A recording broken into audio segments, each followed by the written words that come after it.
À l'entrée d'une cave aux parois de tuffeau, la lumière décline. Là, entre deux pressoirs, une Bible. Nous sommes à Douai-la-Fontaine, dans les années 1700.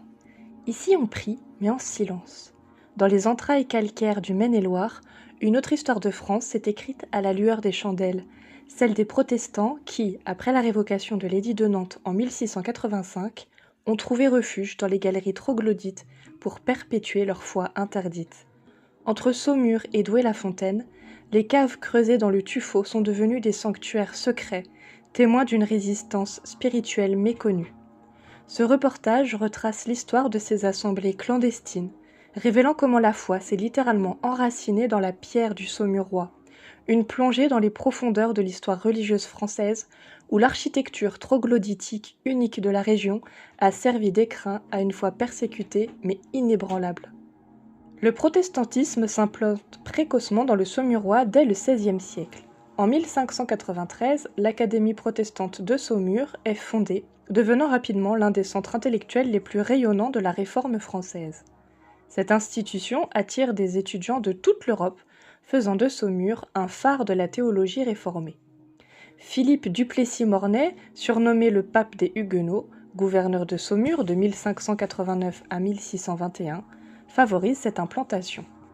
Sous son impulsion, la noblesse locale embrasse massivement la foi réformée.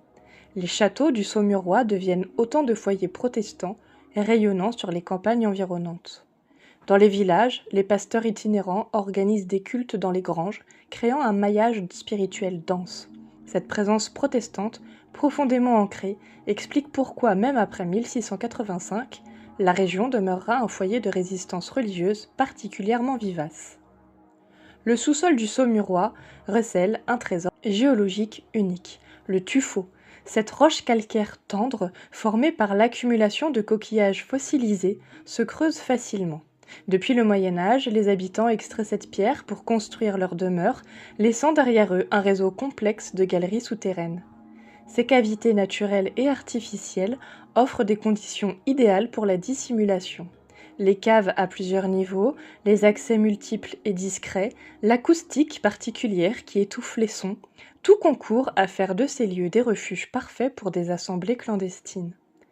Les villages troglodytiques de Rochemeunier ou Lourès-Rochemeunier témoignent encore aujourd'hui cette architecture souterraine.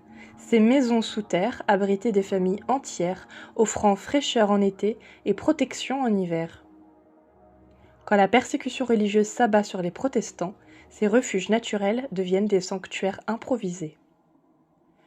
Le 22 octobre 1685, Louis XIV signe l'édit de Fontainebleau. Et les conséquences sont absolument dramatiques, puisque les temples sont détruits, les pasteurs sont contraints à l'exil, et les fidèles sont sommés de se convertir au catholicisme. Les enfants protestants sont même parfois enlevés à leur famille pour être baptisés de force. Et dans le Saumurois, le bastion historique du protestantisme, le choc est d'autant plus violent. Pourtant, nombreux sont ceux qui refusent d'abjurer leur foi. Commence alors une période de clandestinité qui durera plus d'un siècle, transformant les croyants en résistants spirituels. Face à l'interdiction, les protestants organisent des cultes secrets dans les lieux les plus reculés, les forêts, les carrières, les granges abandonnées et les galeries troglodytiques. Ces assemblées du désert perpétuent la tradition réformée malgré les risques encourus. L'archéologie révèle aujourd'hui les traces de cette activité religieuse clandestine. Dans certaines galeries, on découvre encore des croix gravées dans la pierre, des niches creusées pour accueillir les Bibles et des estrades rudimentaires aménagées pour les prédicateurs. La tradition orale a conservé la mémoire de ces assemblées secrètes.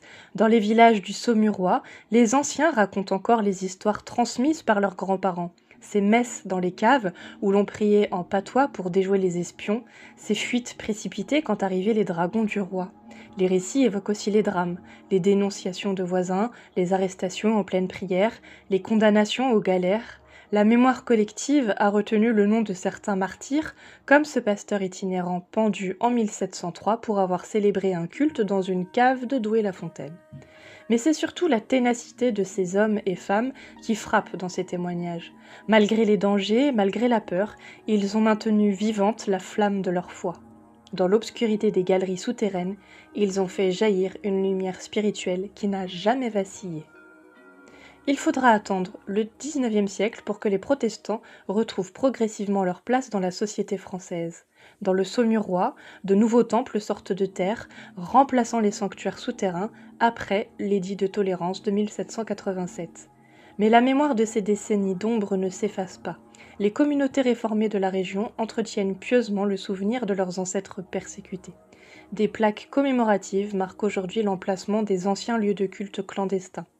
Cette reconnaissance tardive s'accompagne d'un travail de mémoire. Les descendants des protestants du désert rassemblent témoignages et documents, reconstituant patiemment l'histoire de ces communautés oubliées. Aujourd'hui, les villages troglodytiques de Rochemeunier et Douai-la-Fontaine intègrent cette dimension religieuse dans leur parcours de visite. Des guides passionnés racontent aux touristes l'histoire de ces assemblées secrètes, révélant une facette méconnue du patrimoine local. Dans les galeries silencieuses du Saumurois résonne encore l'écho de ces prières murmurées. Ces lieux chargés d'histoire témoignent de la puissance symbolique de la résistance spirituelle. Dans l'adversité, la foi trouve toujours le moyen de s'enraciner, fût-ce dans la pierre la plus dure.